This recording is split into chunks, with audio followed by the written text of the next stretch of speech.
ازيكم عاملين ايه؟ يا رب تكونوا كويسين. كلنا تعبنا من ادوار البرد، كلنا يعني محتاجين نقوي مناعتنا. طب نعمل ده ازاي؟ خصوصا احنا او اطفالنا، لان في المدارس وفي الحاجات الكتير دي كلنا بناخد ادوار كتير قوي. طب نعمل ايه؟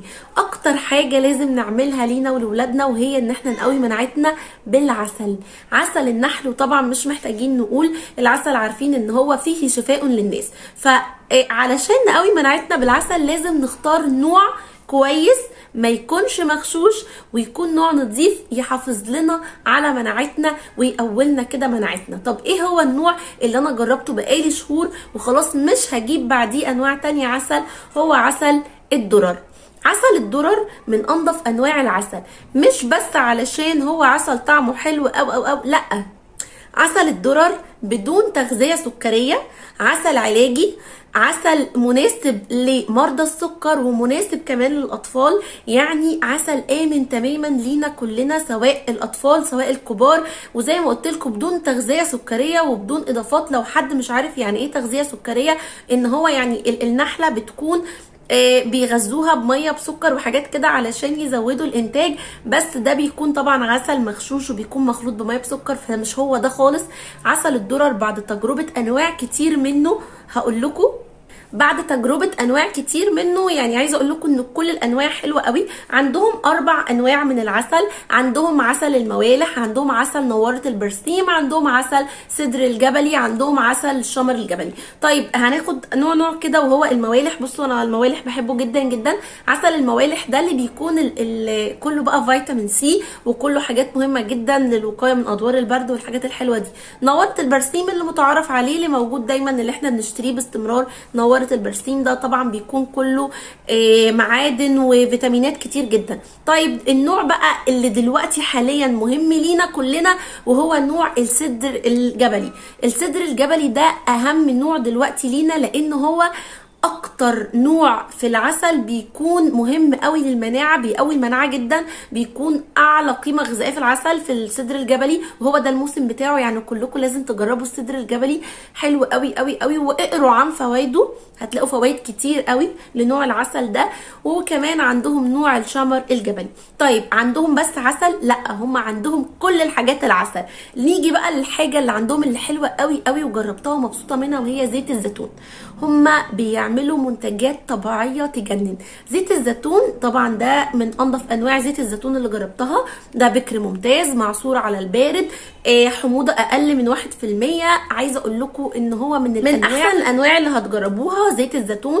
احلى حاجه كمان عندهم ان كل حاجه فيه منها العبوات الصغيره والعبوات الكبيره. يعني لو انت لسه حابه تجربي من عندهم سواء العسل او زيت الزيتون او المنتجات كلها، فتقدري تاخدي عبوه صغيره، تاخدي عبوه كبيره بقى لو خلاص المنتج عجبك. فيعني هم عندهم حاجات حلوه قوي. تمام.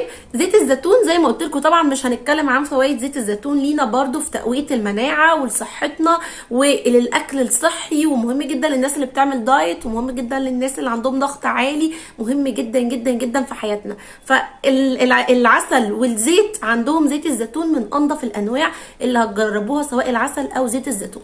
هل هم خلصوا كده؟ لا، هم عملوا لنا منتج، وهو دايما بحب يعني اختم بيه لان هو المنتج المفضل بالنسبه لي عندهم، وهو الجرانولا. الجرانولا عندهم. الجرانولا دي عباره عن ايه؟ بصوا بقى، عندهم نوعين. الجرانولا الاولانيه دي عباره عن شوفان، عسل، مكسرات، زبيب وعسل.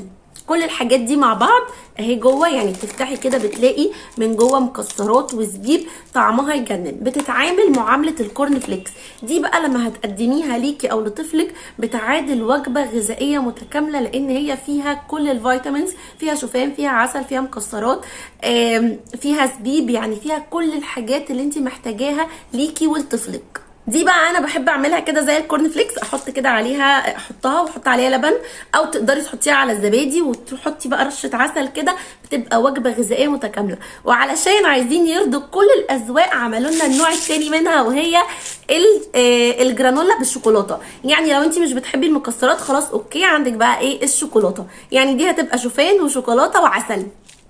اظن مفيش احسن من كده، سواء اللي بالمكسرات او بالشوكولاته. واللي بالشوكولاته دي بقى طبعا بتدي طاقه وبتدي باور فظيع جدا.